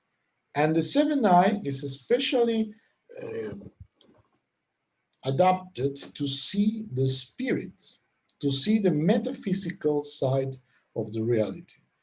And the right and the left eye, the Panya and the Yoke, are to see the tangible part of the reality. Metaphysical and tangible material reality are the two sides of the same coin. The reality is both at the same time material and spiritual. So you are supposed to see these two parts of the reality, and these three eyes are good to help you to do that. The Panya is more an attitude, it's a way of doing. The right side is about seeing the most mystical part of the world. And the left side, the yoke, is to see the more magical side of the reality. So both are complementary. Magic and mysticism are two sides of the tangible world seen. And then the seventh eye, will help you to see the spiritual, the metaphysical. So if you are seeing a spirit, if you see God with a kocha or an apple, probably you're going to be seeing it with your seventh eye. If you see tangible and material things or other people, you are going to see them with the right eye or your right eye or your left eye. That's how we see it. But there's more. We have Kunkanyawi, the eye of the neck, and the energy on your neck is related with the yachai, your thoughts. Okay, and this is one of the powers that you're supposed to learn to handle. Then you have the Sonko Nyawi, or the eye of the heart.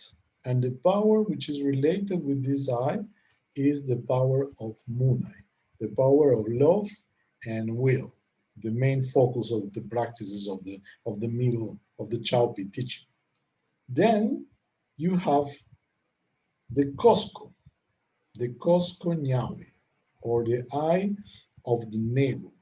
And the power that is related with the Cosco Nyawi is the Kuyai, the power of your affections, your passionate way of being, okay, which is something really important in us. Finally, the seventh eye is the Sikhi Nyawi, the eye of the base of your spine. Is opened by the back. I'm going to show you in a moment how they are located in your body. And the power that is connected with the Sikhi Nyawi is the power of the Ati, or your impulses. All those are energies that are already in you, in your body, and you can perceive. So by perception, you can locate those energies in you. The ritual of the Nyawi Kichai will open these eyes, which means to activate and prepare those eyes and those energies which are already in you to make them more able to do the next step in the ritual, which is, okay, here's a little video to show you how the eyes are in their positions. As you can see, the Sikhi Nyawi is opened by the back at the level of the tailbone, the end of your spine, at the base of your spine. The Cosco, the navel. The Sonko, the heart. The Kunka, the neck, and the three upper eyes. The Kanchis Nyawi, the Panya Nyawi, the right eye, and the Yoke Nyawi, the left eye. So the first part of our ritual is about opening those eyes to connect them with belts. Your mic is off. Your mic, that. Sorry. Okay. The belts is something which give character to that kind of Paco, the Chumpi Paco or the Chaupi Paco, which is the Paco of the middle, of the Tukui Munaini of two, which are references to this kind of develop of the power. But Chumpipaco give characters, the Chumpiaway, the within the bells, give character to the this kind of Paco because the name of this Paco is the Chumpipaco. Don Andres was a Chumpipaco, and he give and share with us the initiation in the Chumpiaway. The way in which you activate the eyes and weave the belts is starting in the point of your fontanel, in which you use the chulla, the single kuya, and you put just this in the fontanel, and doing that you invoke the source of the sources, which is the connection with Viracocha, which give you a cord which connect every human being with the creator. You have this connection all the time. But with the chulla, you activate that center, and then immediately you charge this chulla. Chulla is incomplete. Chulla is the beginning of the creation. Chulla is a single touch with God, maybe. And immediately opening or activating or reawakening this connection with your creator, you introduce there in your fontanel the second kuya, which is the yananting. Yananting is the relationship you have with the two sides of your body.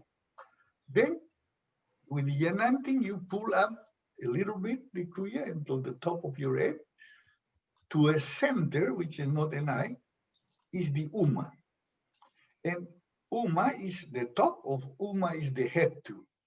And then from the uma, you come down across your spine.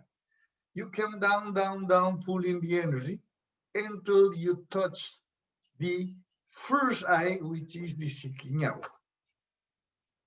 You touch that eye, you activate that, you charge this place, making a connection between this original source, which comes from Hanakpacha, the very connection with the Viracocha, with the source of energy which comes from Mother Earth, which is green. And you receive these two sources in your Sikinyawi. You pull it up through your spine into the Kunganyawi, and then you merge these three with your personal human energy. And these three sources create the black. The black is related with the most important power of the tradition, the highest personal power, which is the Wilka.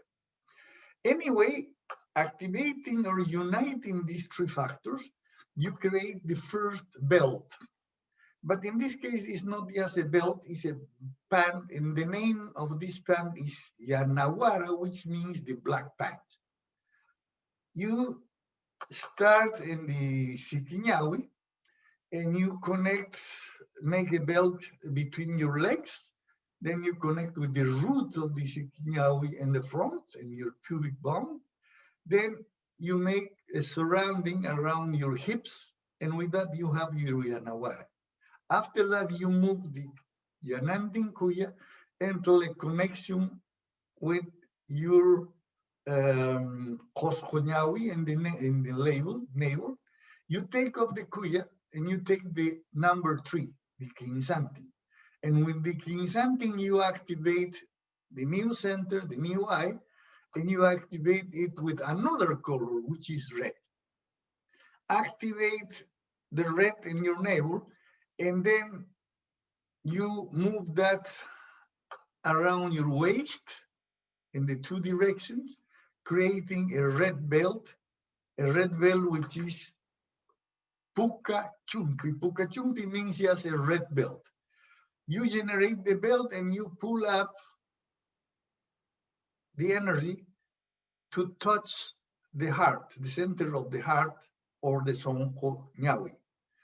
When you do that, you change the stone with a 4, the Tawanting, and with the Tawanting, you activate the eye, which is related with gold. And with that, you create the gold belt, with this, which is the Horichumpi, and the Horichumpi is a belt which surrounds your body, including your shoulders. And then with the gold power, you move up to touch the Kunkanyawi, which is the center of the neck. Then you change the Kuya again, and when the Pishanting Kuya, the Kuya with the 5 points or the quintet, you activate the Kunkanyawi, or the center of the neck, which is silver. With the same Kuya, you weave a silver belt around your neck, and then you ask the person to send energy to touch a point in which you touch him with a Kuya. He sent a cord of energy and you send another with a Kuya. And with these two sources of energy, the energy of the master and the energy of the student, which is being initiated together, you move up and you connect the two eyes, the left and the right, and then you move up, carrying just a cord to touch and awake the Khanchis Nyawi. The way in which you count is the base eye is the first, the Cosmo is the second, the Sonko is the third, the Kunka is the fourth, fifth and sixth are your natural eyes, and 7 is the eye in the middle of your front, between your two eyes. And the color which is related with this eye is Kui, which is violet. And with that, you make something which, as you can see, looks like a dress with energy, which is in the surface of your body, which is not natural, which is created by the same ceremony. And with that, you integrate all the centers. As you remember, every center is related with a power. Then, connecting all the centers, you can create harmony between your 4 basic powers.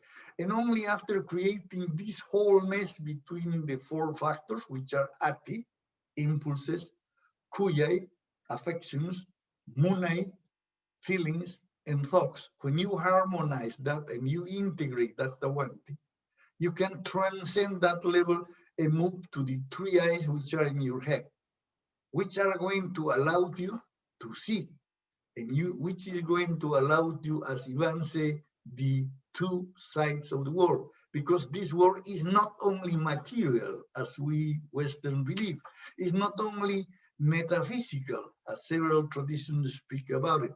It's metaphysical and material. And with the set of eyes which are in your head, you are able to see the 2 sides of the world.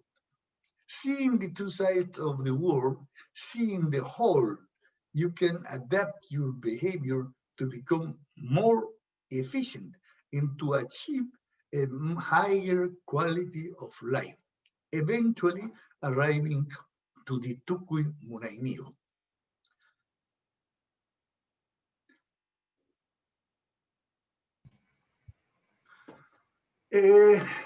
As I told you, Don Andres passed away before giving to me the second initiation of the Hero tradition. And Don Manuel Quispe, who was his Joyana, became a Kamasca in 1985. It's a very interesting way in which he achieved the initiation of the Tukuy Munainio. Don Manuel was the Joyana, but he didn't receive the initiation for several reasons. Then Don Manuel gets sick, and Don Manuel was very sick of his kidneys. He went to the doctors in Cusco.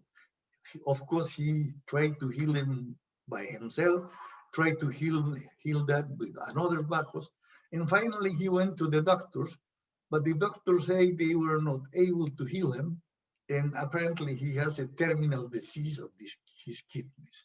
Don Manuel say for that time he was peeing blood every other day. Then he decided to ask to God in hell himself to heal him. And he went to the sanctuary of Huanca, which is a sanctuary specialized in healings. It's a sanctuary we celebrate the 14th of September in a town near to Pisa. It's the town of Huanca, and thousands of people went to the sanctuary looking for healings. Don Manuel was one of them. He went to the sanctuary. He made a ritual there. He didn't explain which is the ritual he performed there. But then he saw Jesus Christ. And Jesus Christ put his two hands in his kidneys, and he was healed by Jesus. Then the Lord told him, now you are healed, now you are healthy, now you need to go to Coyuriti to receive there the carpe. Don Manuel went there, and in 1985, he received the carpe by the hands of the Lord. And somebody who received the initiation by the hands of the Lord is a kamasta, is somebody who received directly an initiation. You can receive initiation to masters, to a lightning, it's another possibility, or to a meeting, a direct meeting with God. This was the case of Don Manuel, and he was kamasta. Finally, in 1988, Don Manuel shared that initiation with me, take me to the place of Coyuriti, but not to the Sinacara mountain, which is the head of the system of Coyuriti, but to the Colquepuncu mountain. Take me there, and first he made me take a bath in the lagoon, which is the Yanacocha, the black lagoon there. Then we went to a glacier cave. Inside the glacier cave, we perform a wache, which is a ritual of regression to the moment of your conception, releasing your heaviness, and then receiving new light living energy to be aware about your personal story and to clean or take off the heavy energy of your personal story. This was the second step. The third step was walking in the glacier, and in the middle of the glacier there is a big rock which is emerging of the white blanket of the glacier, and it's a waka. And we perform a ritual of connecting there. Then around the waka there were kuyas, probably kuyas which were offered by people of the third level who take the initiation and change the misa. And then there we invoke the power of the Holy One, and you will make a connection with the spirit of the Lord of Coyuriti. This is a Tukuyumu initiation who take place in 1988. And I received that from the hands of Don Manuel Quispe, who at his time was received this initiation by the hands of the Lord. Anyway, what is important is how the name of the glacier is Colquepuncu, the gate of the silver. And Colquepuncu is in front of Coriñacha, a set of mountains which are related with gold. As you can see, is another level of Yanantin, silver and gold. But the important thing in that sequence of ritual is how it's equivalent to the ritual I performed in the Cusco Huacho with Don Benito Coribona before this initiation. It's equivalent, but move in the other direction. Because the first day of the Hatun Carpe, Don Benito made me do a connection with the earthquake Lord. Then we went to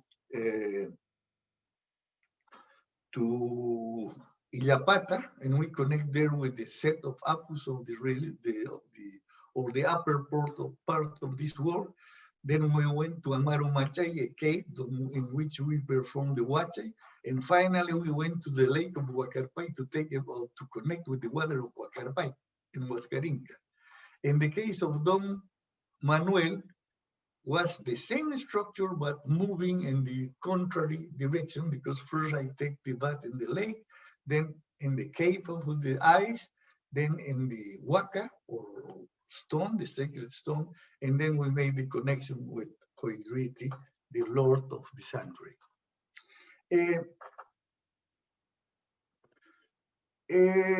To take that initiation is very important, because it's the gate to make you a tukui munainio.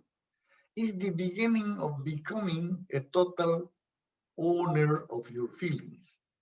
Then to be a man of the new age, to need to become a tukui munainio. This is the training and initiation of Don Andres Espinosa.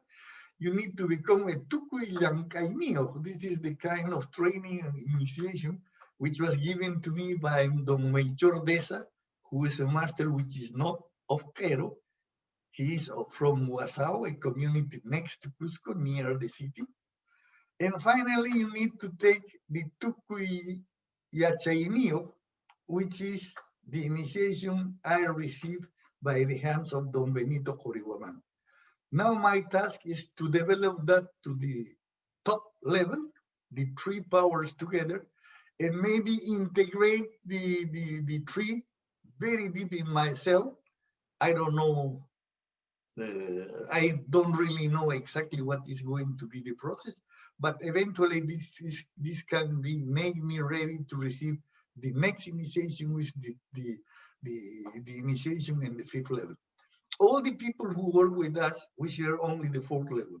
All the people who work with that make the three workshops in which we teach the three sides of the path, and everybody who works with us in the three parts of the path, more the right side, the middle side, and the left side, become a candidate to the new initiation.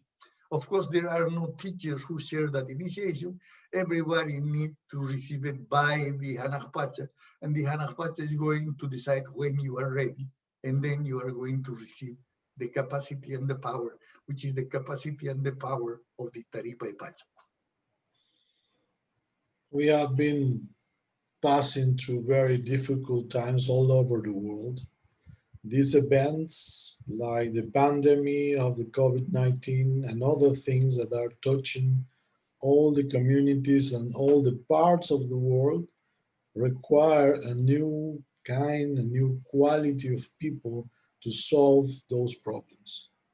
We know that the problems of never found the answer in the same level where the problems are generated. So we need to move forward. We need to rise in order to solve the big problems of the big global community today. The title for four-level practitioner is Texepaco.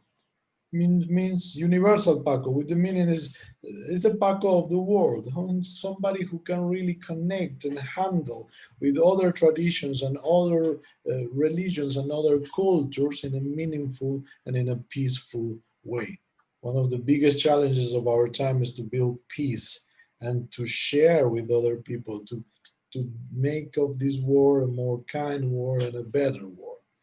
We all have our ideals, but the tradition comes out with these directive lines and in certain ways proposing what should be the profile of the citizen of this new age. After these times where the world is going upside down, we are going to see the new times. And the tradition is telling us what are we supposed to do in order to be ready for these new times, to cultivate ourselves, to cultivate our powers. The tradition says that our powers are our feelings, our action, our labor and work, and our knowledge. And if you cultivate all these powers, you are going to rise as a higher quality person, a complete person without parts missing. So from the teachings of our masters, we arrive to that conclusions. To cultivate yourself, to prepare for the new times and make yourself a citizen of the global community, okay, a real one. and this can be made to training, to initiation, to work, and to focus in developing those qualities that are in your seat from the very first time. Just to remind you what we mentioned before, those were the last four Curaj Acuyej of the Quero community, of the Quero nation, Don Manuel Quispe and Don Mariano Paza. And today, the two Curaj, Don Martin Quispe and Doña Maria, are teaching and with us. So any of you can have today direct access to this lineage and direct access to this knowledge. And in my in the picture of the teachers, there were two empty spots. Maybe yours can be there. The tradition is very welcoming and very open. It doesn't make distinction between nationalities and origins or languages. It's open to anybody. And anybody who wants and gets involved with that can be really a part of this beautiful tradition. This is more or less the things we were wanting to share with you. And we are more or less on time as we program this talk. But if you want to make some questions, we can see your questions there, and we can answer them for a moment.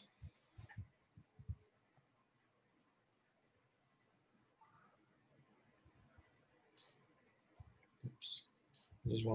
I'm going to stop. The first, it is possible to receive the recording? Oh, yes, absolutely. After this, we all are going to receive an email from us with the access to the recording of this conference. So you all can have it. It's going to be open. And after that, it's going to be open for you on Zoom for during the next week. And but then it's going to be on our website, in the Hatun Karpai website, where you sign in the first place for this event, and anybody can see it that. So if you like it, please be kind and share it with your friends and share it with anybody you want. Yes. Mindy say, could you share the names of the books mentioned previously? Yes, I can see you down. again. This book, unfortunately, it's in Spanish, pero the last Inca Ayu is edited by the Minister of Culture of Peru. I have another book in which you can find very important information. This book is the Encyclopedia of Ibero-American Religions by Trota Editorial of Spain. This is Spanish, unfortunately. Is the volume 4, which is all about the Andean religion. Of course, you have the books of John Wilcox, The Keepers of the Ancient Knowledge. Of course, you have the book of Elizabeth Jenkins about the initiation in the heart of the Andes. Is very well known, but you can look for them in Amazon too.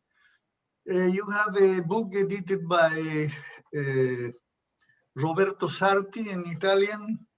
You have another book in Italian edited by Celso Bambi. And you have another book in Swedish edited by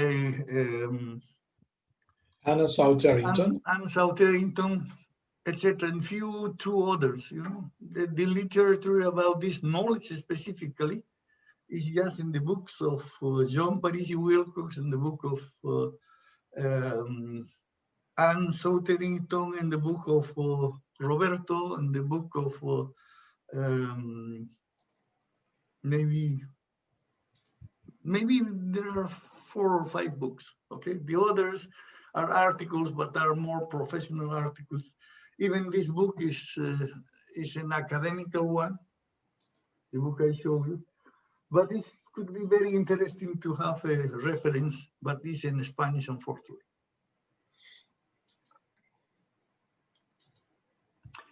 Somebody speak about Huáscar Lineage, his cosmic wave. Huáscar Inca Lineage is an interrogation. What you can say about it? Huáscar Inca Lineage is the second lineage to which we belong.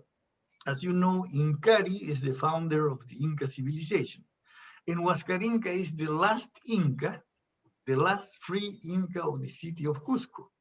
This lineage was carried by Don Benito Jorioman and Don Melchor Deza. And the right side and the left side of the path were teaching to us by this second lineage. We belong to the two lineages. And in our tradition and in our work, we share both lineages. In the three workshops we offer, and in the three Hatum Karpai we offer to, you can receive the connection with the Huacho and with the Coscohuacho. The second one is the lineage of Huáscar Inca. Well, to remind you that there's also a German book written by Hans Martin Beck that you can find and ask to him. There is this German book, The Children of the Mitte, made by Thomas Müller. It's also in German. Well, our book will be reachable probably next year. We hope. We are just finishing it. It's important to remember that also John Parisi Wilcox has a site, a blog called the Kentiwasi, www.kentiwasi.com. She has the most careful and deep comments and translates lots of the meanings of the tradition to the English language. So this is something very important you can also see.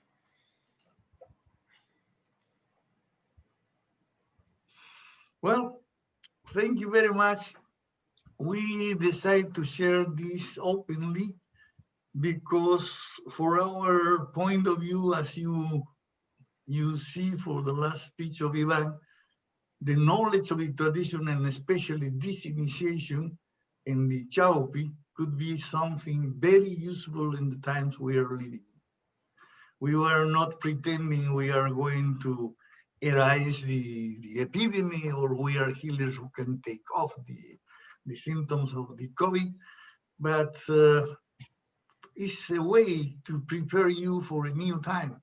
And the new time now we know is really coming because this epidemic is affecting every other human being in the earth. And maybe with that, we are going to recognize how we are only one humanity. Thank you.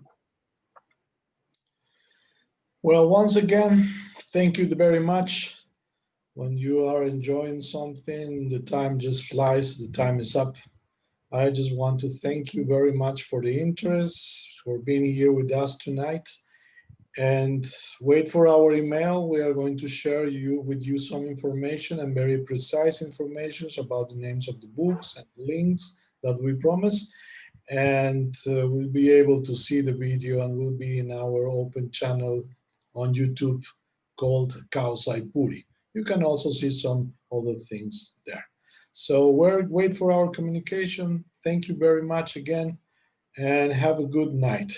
We really wish you are in a good health and we wish you a good end of the year. Merry Christmas, and hopefully next year will be easier for us all over the world. Thank you very much and good night.